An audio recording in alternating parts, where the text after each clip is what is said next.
Passons maintenant au graphe orienté.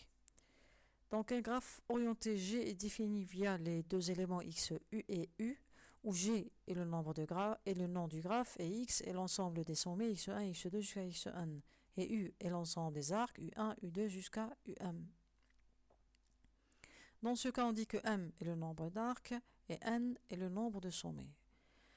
Pour mieux comprendre la notion de sommet et d'arc, supposons que nous avons le sommet xi et le sommet xj reliés par l'arc uk. Dans ce cas, on dit que xi est l'extrémité initiale et xj est l'extrémité finale ou terminale de l'arc uk. Et si les deux extrémités de l'arc coïncident telles que ul, on parle de boucle.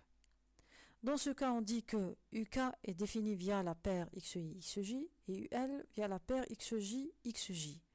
Maintenant, est-ce qu'on peut dire que uk est égal à xj, xi? Là, c'est impossible et c'est faux. Parce que si j'écris uk est égal à xj, xi, ça veut dire uk est un arc allant de xj vers xi.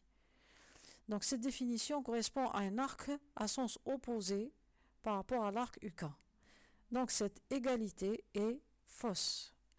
Maintenant, revenons à la variable n. N est le nombre de sommets. Donc, on dit que G est d'ordre n.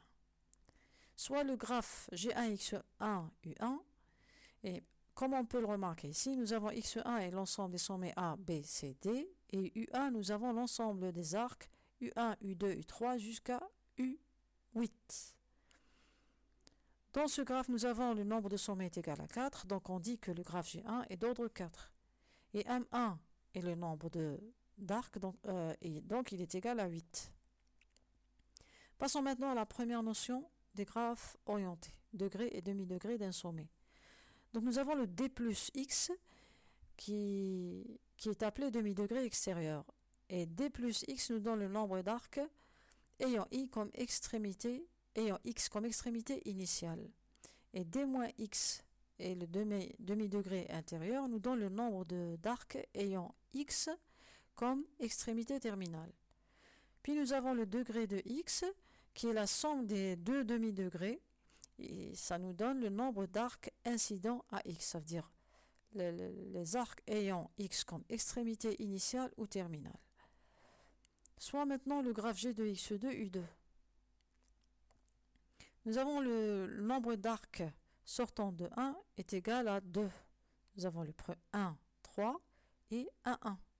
Et le nombre d'arcs entrant vers 1 nous donne 1. Donc, le degré de 1 nous donne 2 plus 1 et ça donne 3.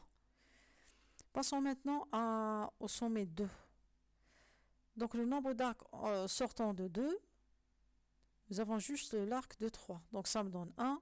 C'est la même chose pour le nombre d'arcs entrants. Nous avons juste l'arc 3, 2. Donc, ça nous donne 1, 1. Et des 2 nous donne la somme qui est égale à 2.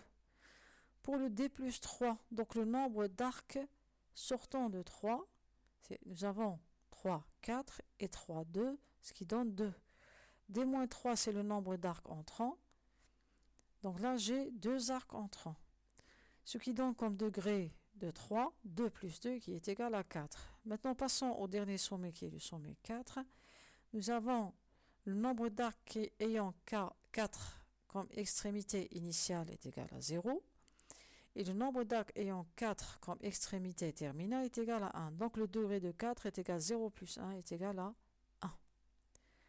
Maintenant, c'est quoi un graphe orienté simple? On vous dit qu'un graphe orienté simple est un graphe sans boucle et sans arc parallèle. Donc pour dire qu'un graphe orienté est simple, il faut vérifier ces deux conditions, sans boucle et sans arc parallèle. Donc supposons que nous avons le graphe G1x1 U1. On peut remarquer que, comme on peut le remarquer, nous avons au niveau du sommet 1 une petite boucle. Donc la première condition n'est pas vérifiée, ce qui implique que G1 n'est pas simple. Passons maintenant au graphe G2x2 U2. Entre 2 et 3, nous avons deux arcs parallèles. 3, 2, 3, 2. Ce qui veut dire que la deuxième condition n'est pas vérifiée, ce qui implique que G2 n'est pas simple. Soit maintenant le graphe G3, qui contient la boucle et les deux arcs parallèles. Donc les deux conditions ne sont pas vérifiées, ce qui implique que G3 n'est pas simple.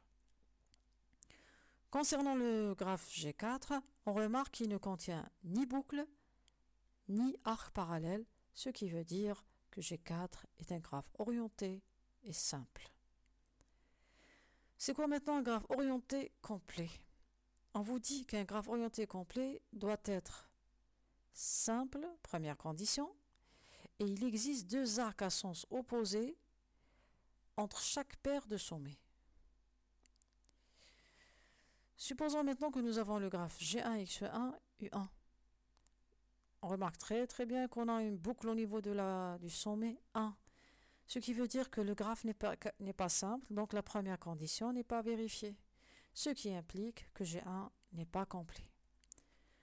Pour le deuxième graphe G2, la première condition est vérifiée, mais la deuxième condition qui dit qu'il doit exister deux arcs opposés entre chaque paire de sommets n'est pas vérifiée. Si je prends par exemple la paire 1, 4, c'est vrai nous avons l'arc allant de 4 vers 1, mais nous n'avons pas l'arc 1, 4. Ce qui veut dire que G2 n'est pas complet. Passons maintenant au graphe G3, X3, U3. On remarque qu'il est simple, il n'y a ni boucle ni arc parallèle. La deuxième condition est vérifiée. Ça veut dire si je prends n'importe quelle paire de sommets, je vais trouver deux arcs opposés, à sens opposé, qui relient les deux sommets. Ce qui veut dire que G3 est un graphe complet.